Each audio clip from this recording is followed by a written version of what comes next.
probably the best time for our next topic in our creative nonfiction series, which is nature writing.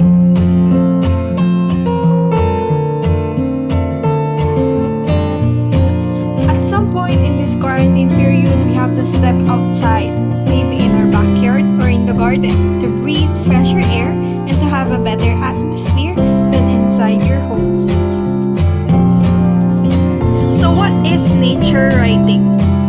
According to sources, it is a form of creative nonfiction in which the natural environment is the dominant subject. Nature writing is mainly about nature. It also includes all forms of literature whose primary concern is nature and the human relationship to it.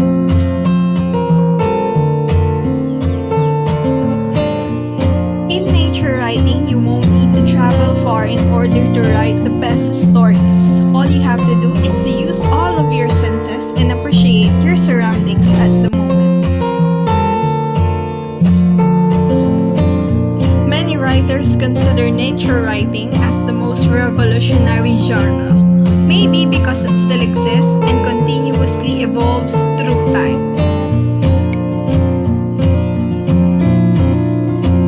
Other types of nature writing, such as nature poetry, nature reporting, and even nature drama, are appreciative aesthetic responses to a view of nature.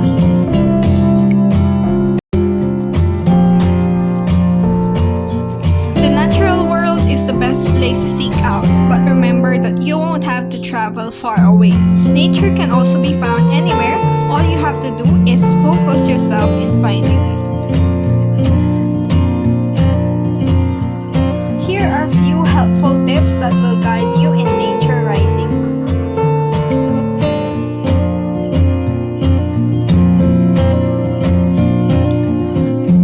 Tip number 1, go outside.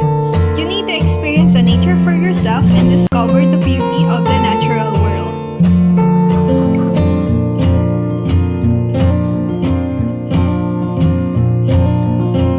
Tip number 2, use all your senses in your writing. Try closing your eyes and focus on listening. Use your sense of touch to feel things, your sense of smell, and maybe your sense of taste. Tip number 3, write down your notes and ideas. Make sure to list down all your discoveries about nature, then organize your thoughts later.